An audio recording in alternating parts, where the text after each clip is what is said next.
Before we dive into the story, tell us in the comments what city you're watching from. What is the ultimate betrayal? A high-powered husband secretly deletes his wife from the guest list for a major gala, the most important night of his career, and replaces her with his mistress. He wanted her invisible, a boring, amateur wife he'd left behind. He told everyone she was indisposed. He thought he had won. But what happens when the indisposed wife you just erased shows up as the event's lead sponsor? It's time to find out. Please hit the like button now to support this story. And don't forget to subscribe for more shocking narratives. The Gilded Cage.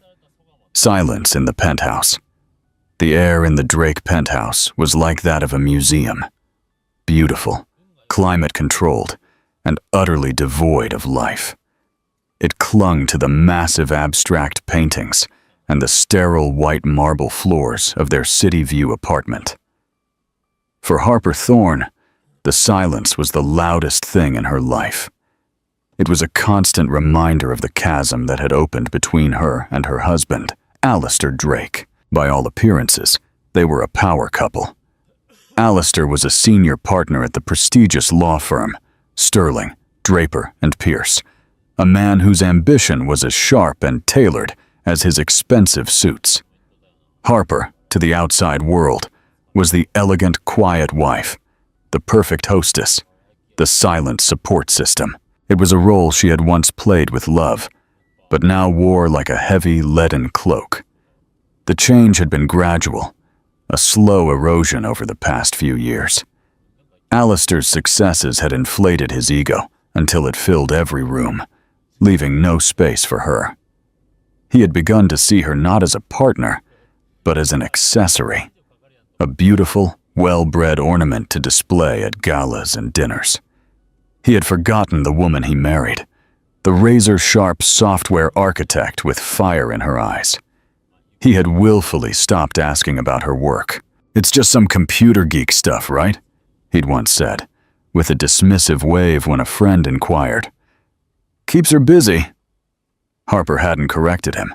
She had let him believe it, let him think her company, Thorne Innovations, was a little hobby, a passion project she tinkered with from her home office. She never told him when she secured her third round of funding, when her user base surpassed 10 million, or when Microsoft had tried to buy her out for a figure that would make his annual salary look like a rounding error. Her silence was her sanctuary, the one part of her life he hadn't yet managed to tarnish with his condescension. The first cut, an invitation the beginning of the end, came on a crisp Tuesday afternoon. Harper was in her office, a sleek, minimalist space that contrasted sharply with the rest of the penthouse, deep in a conference call with her development team in Zurich. They were finalizing the launch of Athena, a revolutionary data encryption software already making waves in the tech industry. "The preliminary reports from the beta testers are flawless," her lead engineer, Noah Miller, said, his voice buzzing with excitement over the speakerphone. "The security protocols hold. We've thrown everything we have at it, and it's a fortress." A rare, genuine smile touched Harper's lips. "Excellent work, Noah. Let's keep to the schedule. I want to be ready for the Q4 launch." She ended the call with a sense of pride and accomplishment, a warm current in her veins. This was hers. She had built it from the ground up, fueled by late nights, relentless determination, and an unwavering belief in her vision. The door to her office opened without a knock. Alistair stood there, holding a thick, cream-colored envelope. He didn't acknowledge her call or the schematics on her screen. His focus was entirely on the invitation in his hand. "It's here," he announced, his voice ringing with self-importance. "The invitation to the Starlight Foundation Gala." Harper turned in her chair. The Starlight Foundation was the city's preeminent children's charity, and its annual gala was the absolute peak of the social calendar.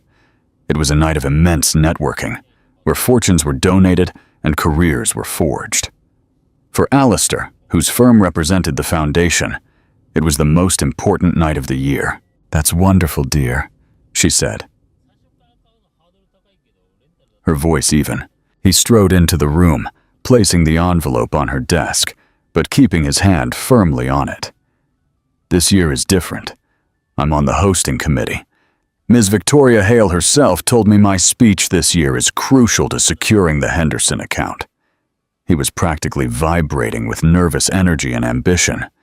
"Everything has to be perfect." Harper looked at the invitation. "Mr. Alistair Drake and guest," it read. Not Mr. and Mrs. Alistair Drake. A small detail, perhaps a simple oversight by the event planners, but in the context of their marriage, it felt like a paper cut. Tiny, yet sharp and stinging. "And guest?" she asked, raising a delicate eyebrow. Alistair had the decency to look momentarily flustered. "It's a standard format they use, darling. Don't be pedantic. You're obviously my guest." He said the word guest as though he were bestowing a great honor upon her. As if she were a stranger, he was condescendingly agreeing to escort. He didn't see the flicker of pain in her eyes. Or if he did, he chose to ignore it. He was too busy looking at his own reflection in the darkened glass of her monitor. "I'll need you to wear the sapphire dress," he continued, already planning the night like a military campaign. "The one we bought in Milan. And please, have your hair professionally done. No severe bun. Something soft, approachable." "Approachable," Harper repeated, the word tasting like ash in her mouth. "Yes. And darling," he added, his tone shifting to one of strained patience. "When we're there, maybe you could socialize less, or at least stick with the other wives. Last year, you got into that dreadfully boring conversation about, what was it, algorithmic ethics, with that tech billionaire. It was terribly off-putting. People don't want to talk business at these things." The man he referred to, a Silicon Valley titan, had sought her out after hearing whispers about her work. The conversation had led to a lucrative consulting contract for Thorne Innovations. But Alistair saw none of that.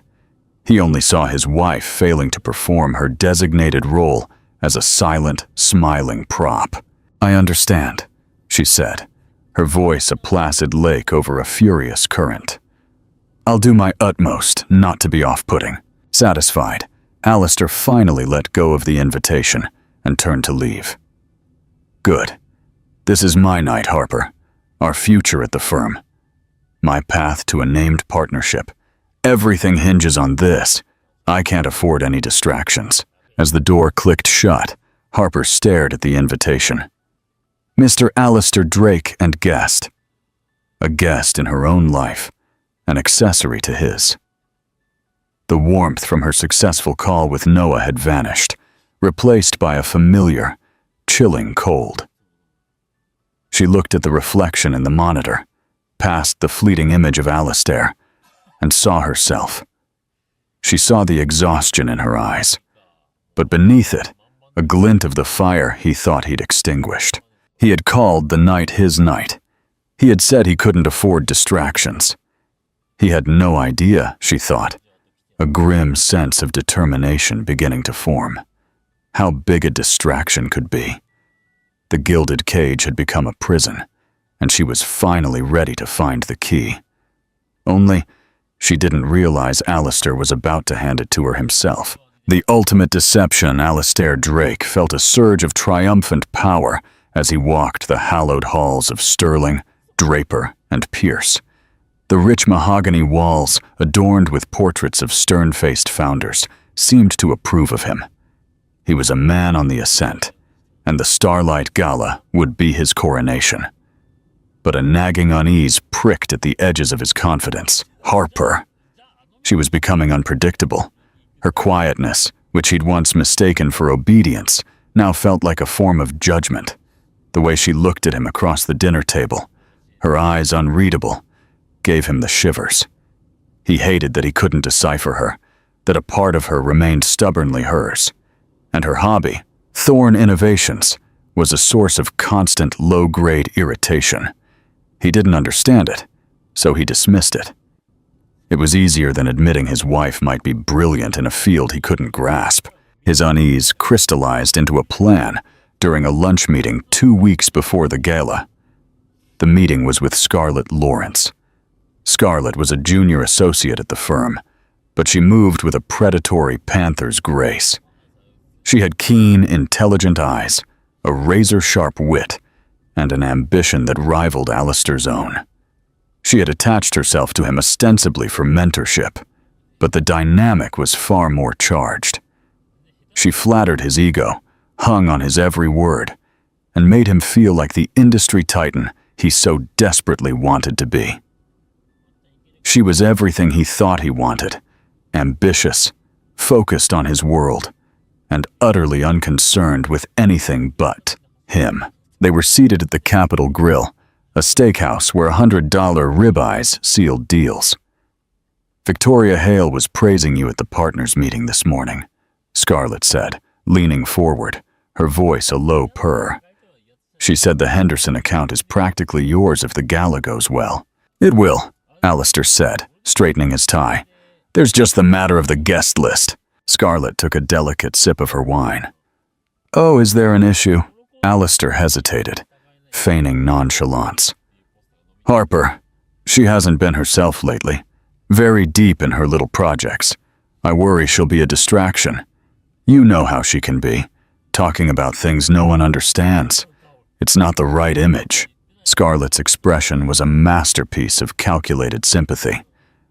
"That must be so difficult for you, Alistair, to be on the verge of something so big and have to worry about your partner reflecting the right image. Image is everything in our world." She paused, letting the implication hang in the air. The invitation did say "and guest," didn't it? That's quite flexible. A seed of an idea, dark and treacherous, began to sprout in Alistair's mind. He could simply uninvite her. But the fallout, the questions, the sheer, unpleasant domestic situation was a deterrent. "It would be messy," he said, testing the waters. Scarlett's smile was sharp. "Messiness can be managed. Discretion is a lawyer's greatest tool, after all." She leaned closer, her expensive, intoxicating perfume filling his senses. "Who is the gala coordinator? Melissa at the foundation, right? She's friends with my sister. One phone call. A plausible reason. A sudden illness, perhaps. An unavoidable prior engagement she simply forgot. It would be a shame for her to feel pressured to attend if she isn't feeling well," Scarlett continued softly. "It would be a kindness, really. You'd be sparing her a night she clearly wouldn't enjoy." She was a master at reframing betrayal as consideration. She gave him not just a plan, but a justification. He wouldn't be a villain. He'd be a caring husband. The idea took root and grew its thorny vines around his ambition. The vision of the gala solidified in his mind. Him at the podium, powerful and eloquent. Scarlett at his table, looking up at him with undisguised admiration. And Harper? Harper would be home, out of sight and out of mind, puttering away at whatever it was she did. The next day, Alistair made the call.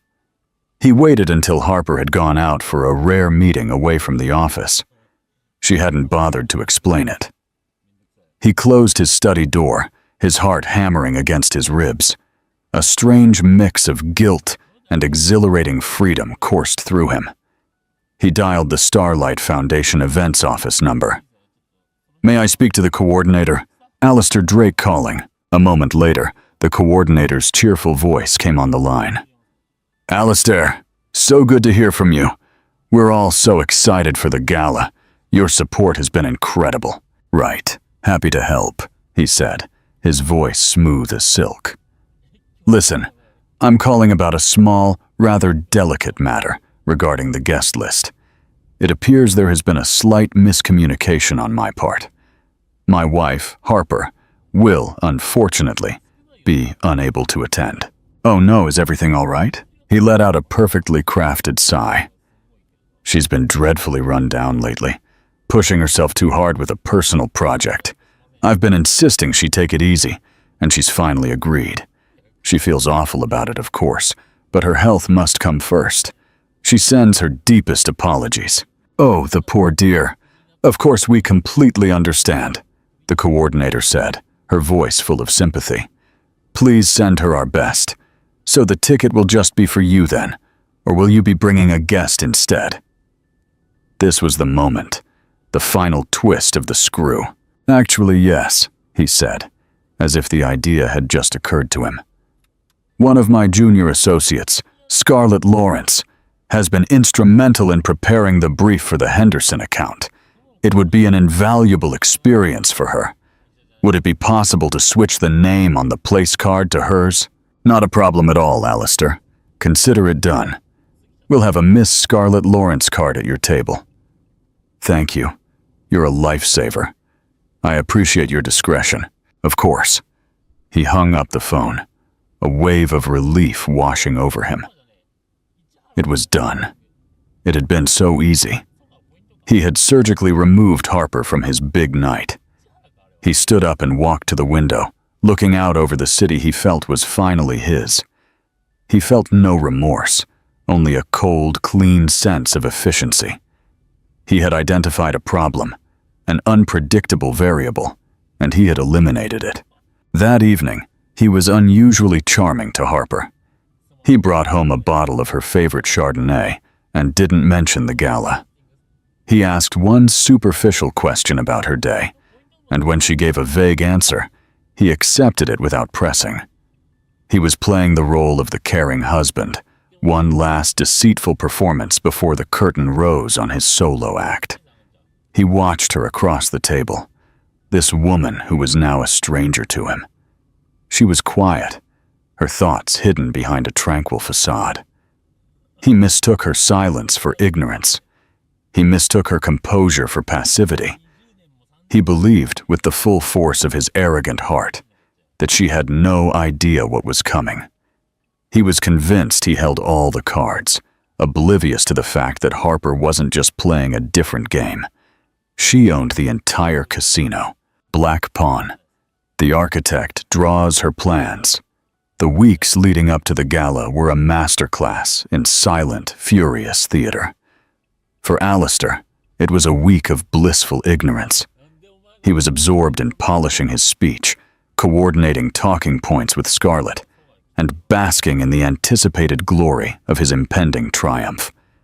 He saw Harper's quiet demeanor as submission, her long hours in her office as her retreat into her irrelevant world. He felt smug, secure, and completely in control. For Harper, it was a week of strategic warfare, fought not with shouts and tears, but with emails, conference calls, and the silent, immense power of her wealth. She was not a woman scorned. She was a CEO executing a hostile takeover of her own narrative. Her first move after securing the lead sponsorship through Chase Donovan was to call the Starlight Foundation coordinator. She did not mention Alistair. She introduced herself as the CEO of Thorne Innovations, the new Starlight sponsor of the gala. Ms. Thorne, I'm speechless, the coordinator said, stunned and euphoric. Your generosity is just overwhelming. Mr. Donovan explained you wished for us to proceed with the utmost discretion until the night of the gala. That is correct, Harper said, her voice cool and professional. My company values privacy. We prefer our work to speak for itself. I will, however, be attending. I will, of course, require a seat. Of course, absolutely. We have you at the head table. Naturally. The coordinator shuffled her seating chart. Oh, there appears to be a slight issue. Table 1 is the hosting committee table, headed by Alistair Drake of Sterling, Draper, and Pierce. He has a full guest list. Harper let the silence draw out for a beat. I am certain Mr. Drake, whose firm does so much work for the foundation, will be thrilled to accommodate the event's lead sponsor. Please add a seat for me at that table. I'm sure you can make it work. Her tone was polite, yet left no room for negotiation. "Yes, of course, Miss Thorne.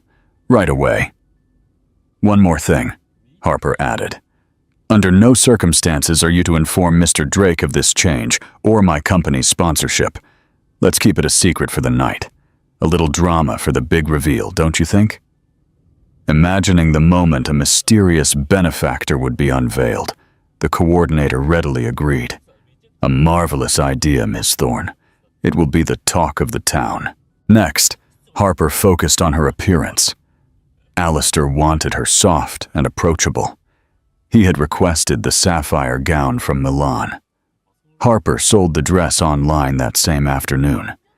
She then placed a call to a private dressmaker, a woman known for creating gowns that were less garments and more works of art. Armor for the modern woman. "I need something for a gala," Harper explained during a video call, the designer's chic Parisian studio in the background. "The theme is starlight. I am not a guest. I am the main event. I want to look like I own the stars, not just observe them." The designer's eyes lit up with creative fire. They settled on a design of midnight black silk, custom woven with fine platinum-like threads that would catch the light like a constellation. It would be sleeveless, with a sharp architectural neckline that conveyed power, not pliancy. It was a dress that would demand attention, a dress that didn't ask for permission. To accompany it, she commissioned a stunning necklace and earrings, not soft diamonds, but raw, uncut sapphires set in jagged modern platinum. Beautiful, but with a hint of danger. As her public armor was being forged, Harper worked on her business.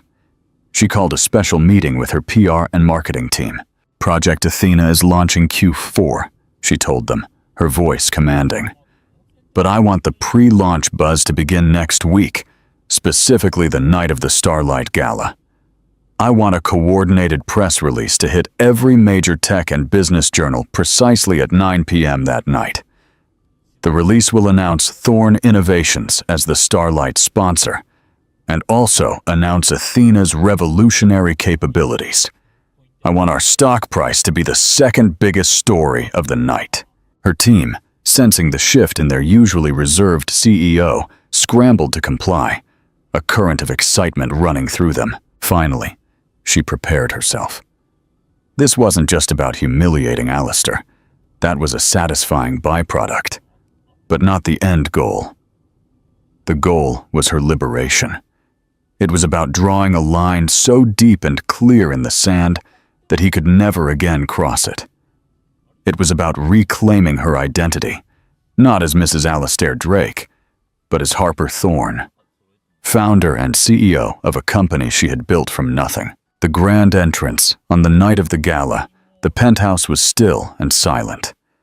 Alistair was in their master suite, whistling as he put on his tuxedo. He felt like a king surveying his domain. He had laid his plans perfectly. Harper was in the guest wing, an area of the apartment he hadn't stepped into in months. Her gown was laid out on the bed, the dark fabric seeming to absorb the light in the room. Her jewels glittered on the bedside table like captured starlight. Noah had arranged a private car to pick her up. She would arrive not with the crowd of guests, but at the precise moment of the sponsor reveal. At 7 o'clock, Alistair tapped on her bedroom door, where he assumed she was. "Harper, I'm leaving now. Scarlett is meeting me there." From the other end of the long hall, behind the closed door of the guest suite, Harper heard him. She stood before a full-length mirror, a vision of midnight and power. She said nothing. Her silence was her reply. Alistair waited one more moment, then shrugged, a cruel smile on his lips. "All right, have a quiet night in," he called out, his voice dripping with false sympathy.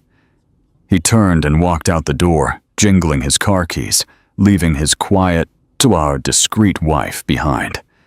He felt a twinge of something, but crushed it. It was the price of ambition, he told himself. Harper watched from her window as his car pulled away from the curb, a sleek silver bullet disappearing into the glittering city chaos. She took a deep, steadying breath. She wasn't being left behind. She was being unleashed. The architect had drawn the blueprints. The trap was set. Now, all she had to do was make her entrance. The reveal. The climax. The main ballroom of the Fairmont Hotel was a symphony of opulence. Crystal chandeliers, each the size of a small car, cast a dazzling fractured light over a sea of tuxedos and designer gowns. The air hummed with the sound of clinking champagne glasses, discreet gossip, and the loud, confident laughter of the city's elite. Alistair Drake moved through the crowd like a conquering hero, the stunning Scarlett Lawrence on his arm. He felt invincible. Her dress was a vibrant crimson, a stark, deliberate contrast to the soft look he had demanded of Harper. She was a statement, and her presence signaled his new direction. "You've really outdone yourself, Alistair," Victoria Hale, the firm's managing partner, said, patting him on the back. "A full table. Henderson is here. The night is already a success." "We aim to please, Victoria," Alistair replied smoothly, squeezing Scarlett's hand. "We're just getting started." He took his seat at the head table, right in the center, a king presiding over court. He surveyed the room, a deep sense of satisfaction nesting in his chest. Everything was perfect. Every person was in their place. Across the table, the billionaire CEO whose account he was courting gave a hearty nod. Scarlett was whispering something amusing to another partner's wife. There was no trace of Harper, no awkward questions, no prying glances. He had achieved a clean cut. The night went exactly as he had imagined. Dinner was exquisite. The wine flowed freely, and the preliminary speeches were brief and witty. Alistair felt the warm glow of success and several glasses of champagne. He leaned into Scarlett, his voice a low murmur. "See? What did I tell you? Flawless," she whispered back, her eyes shining. "No distractions, just you." Finally, the moment arrived. The lights dimmed slightly, and the Starlight Foundation's president took the stage. "Good evening, ladies and gentlemen, and welcome," he began, his voice booming across the ballroom.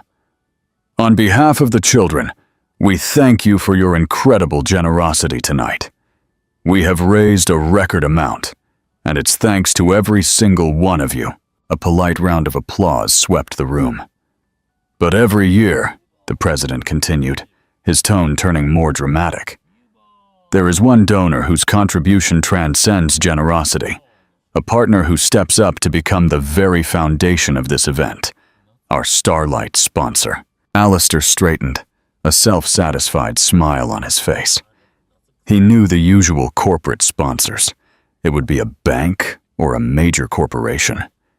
He was ready to lead the applause for the faceless entity that had paid for the evening. "This year, we were approached by a brand new partner," the president announced, a genuine sense of excitement in his voice. "A true visionary, a silent force in an industry that is all noise, a leader who has built an empire not on who they know, but on what they can create." A murmur went through the crowd. This was not the usual script. Alistair looked at Scarlett, a flicker of confusion in his eyes. Scarlett shrugged, equally bewildered. "This company and its founder represent the future," the president thundered. "They represent innovation, integrity, and the bright, unstoppable power of a single, revolutionary idea.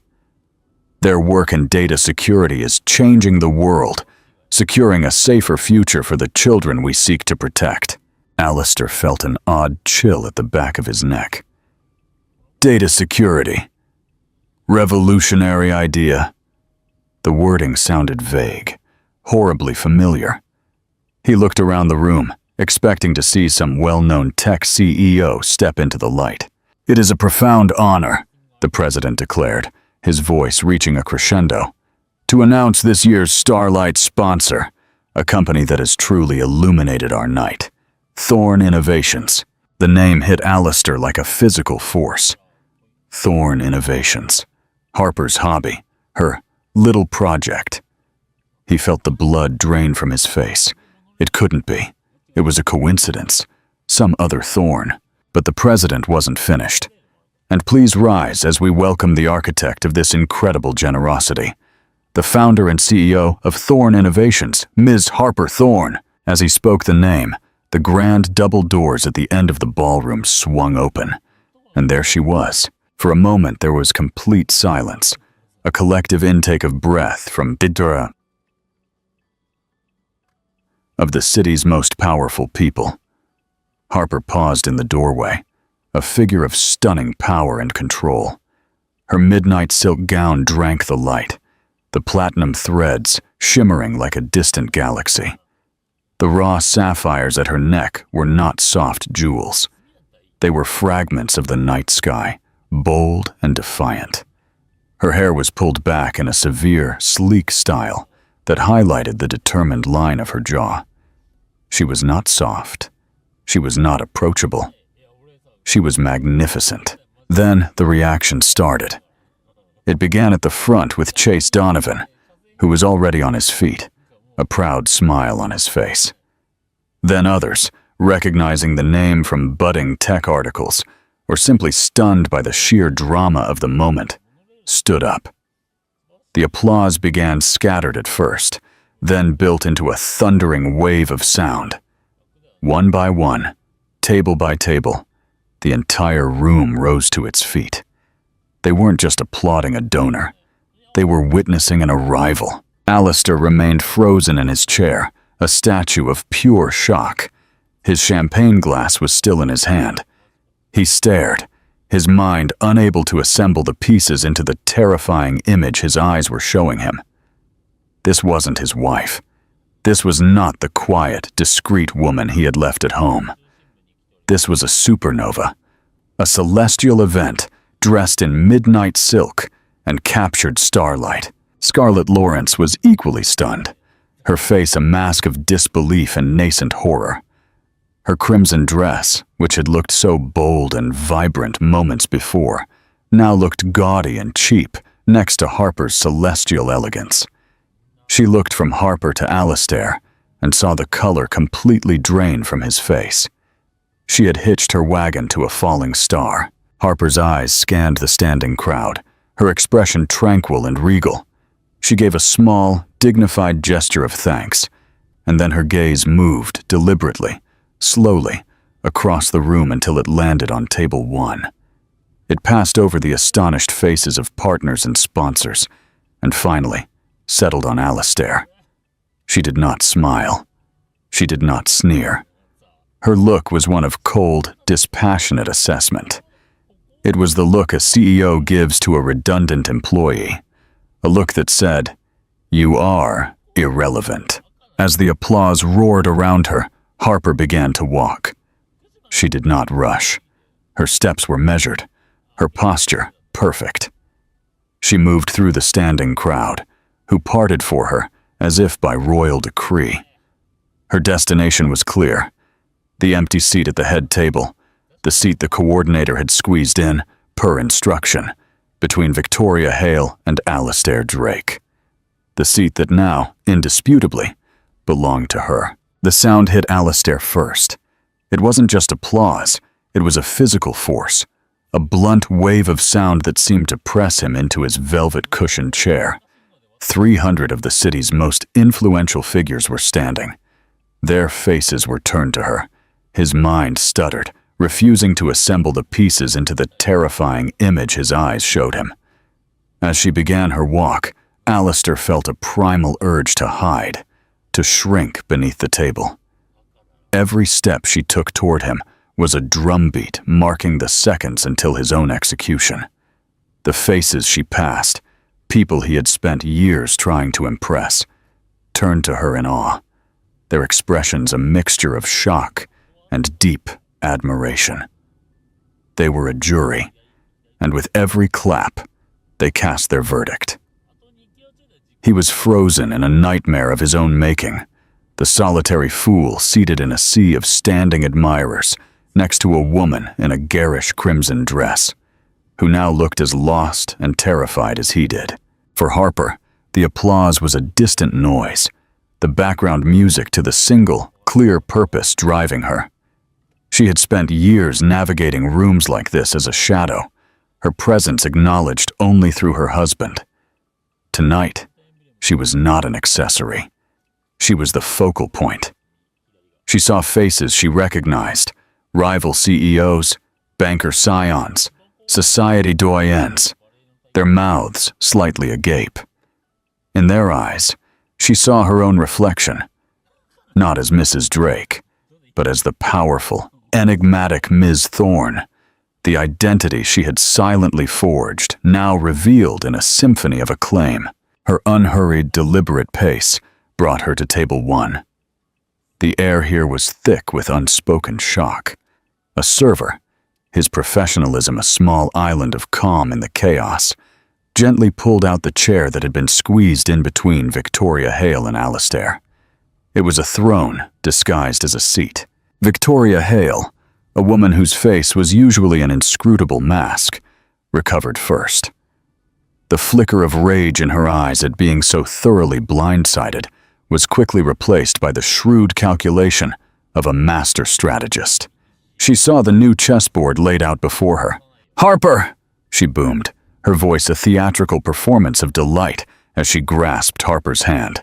Her grip was firm, respectful.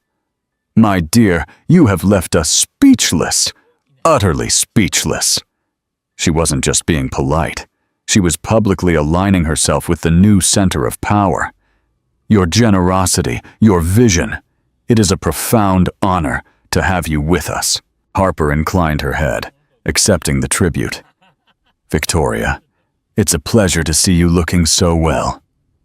Her calm response was a coup, establishing that she was not overwhelmed, but completely in her element. She then turned to the billionaire CEO, whose account Alistair had been so desperate to land. A rough, self-made man, with no patience for pretense, he was already standing, his smile wide and genuine. He admired strength, and he was looking at its personification. "Ms. Thorne," he said, reaching past others to shake her hand. "The honor is all mine. I was just reading a preliminary report on ethical data encryption last month. Had no idea the mind behind it was right here in our city. Alistair, you sly dog, never mentioned your wife was a titan." The comment was ostensibly a compliment to Alistair, but the undertone was sharp, questioning. Alistair felt a flush of heat creeping up his neck. He saw a lifeline and grabbed it with clumsy desperation. He lunged out of his seat, trying to fix his face into a mask of pride and delighted astonishment.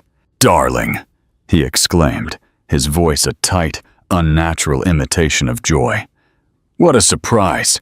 You should have told me you were planning something so spectacular. I was so worried when you said you were feeling indisposed." He reached out for her arm, attempting to reclaim his role as the husband, the one in on the secret. Harper shifted her arm slightly, an almost imperceptible movement, but enough so that his hand grasped only empty air. She looked at him, truly looked at him, and her gaze was as cold and clear as Arctic ice. "Indisposed?" she repeated, her voice dangerously soft, yet it cut through the lingering buzz at the table. "No, Alistair. I believe the word you're looking for is underestimated, but I have never felt better." The public rejection, the quiet correction of his lie, landed like a perfectly thrown dagger. Alistair flinched, his pathetic smile dissolving, the blood draining from his face, leaving a pale, waxy layer. Having dismissed him, Harper's gaze swept over him and settled, for the first time, on Scarlett Lawrence. Scarlett, who had frozen in a state of horror paralysis, visibly shrank under the cold, assessing stare. It was not a look of anger or jealousy. It was a look of utter indifference, the kind one gives to a piece of lint on an otherwise perfect garment. Harper did not raise her voice. She didn't need to. She made an almost imperceptible gesture to a passing captain. "Excuse me," she said, her tone one of polite concern. I believe there's been a seating error. This young lady appears to have wandered from the junior associate section over there. She vaguely gestured toward the rear of the ballroom. Perhaps you could assist her in finding her correct table. The humiliation was absolute, a masterpiece of public execution. She hadn't called Scarlett a homewrecker or a schemer. She had done something far worse. She had rendered her utterly insignificant, a lost intern, a non-entity. Scarlett's face, already flushed, turned a deep, blotchy scarlet. Her eyes darted to Alistair, pleading for him to say something, to defend her, to do anything. But Alistair was an empty man, incapable of defending himself, much less her. He merely stared at his plate, his world collapsing inward. With a choked sob, Scarlett clutched her ridiculously small, ridiculously expensive clutch bag, her hands shaking. She pushed her chair back so violently it nearly toppled. Without a single word, she turned and fled, weaving between the tables in a stride of pure shame. The whispers and glances of the city's elite followed her like vultures.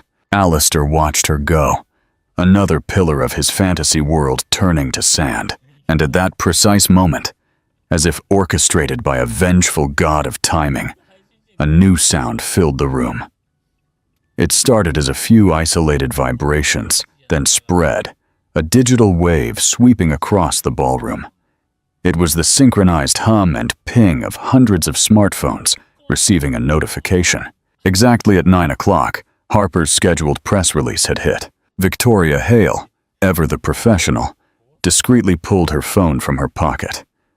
Her eyes scanned the screen, and her jaw tightened. She read the Wall Street Journal headline, "Vaughn Innovation's secret CEO, Harper Thorne, revealed in seven-figure philanthropic coup, announces revolutionary Athena encryption package." The story wasn't just about the gala. It was about a massive corporate move, a disruption in the tech world. Victoria looked at the futures for Thorne Innovation stock, which were already spiking in after-hours trading. She looked at Harper, who was calmly sipping her water, a portrait of serene control. And then she looked at the pathetic, sweating man beside her, her partner, who had not only hidden this immense asset from the firm, but had actively tried to discard her in favor of a junior associate on the most important night of the year. The sheer, monumental stupidity of it was breathtaking. Victoria leaned into Alistair, her voice no longer booming, but a low, lethal hiss, far more terrifying. "Alistair, my office. Tomorrow morning, 7 a.m. sharp." She paused, letting the dread mount. "Don't bother bringing a briefcase. Just bring your resignation." Before Alistair could process the words that had just ended his career, the president was back at the podium, his face beaming. "And now," he announced joyfully, "we would like to invite our Starlight sponsor, the brilliant Ms. Harper Thorne, to say a few words." The spotlight swung back to Harper as she rose. The applause was even louder this time, thunderous and sustained. She walked past her husband without a single glance, her gown shimmering as she ascended the few steps to the stage. She was no longer just a donor. She was a visionary, a leader, the undisputed star of the night. She reached the podium, and the room fell silent. She looked out at the sea of faces, her gaze balanced and confident. "Good evening," she began, her voice steady and resonant. "They say that starlight is a message from the past, a flash of something that has been shining brightly for millions of years, even if we have only just now noticed its light. In my world, in technology, we don't look to the past. We build the future. We build foundations strong enough to support the grandest of structures. We create fortresses to protect what is most valuable." She paused, her eyes sweeping the room before landing, briefly, significantly, on the wreckage of Table 1. Sometimes, the most revolutionary potential lies hidden, overlooked, or simply underestimated. But true value, like a star, cannot be hidden forever. Eventually, its light reaches you. My company, Thorn Innovations, is honored to support the Starlight Foundation, which does the vital work of ensuring every child's potential is seen, nurtured, and given the chance to shine. Thank you. It was brief. It was elegant. And to Alistair, every word was a perfectly aimed blow.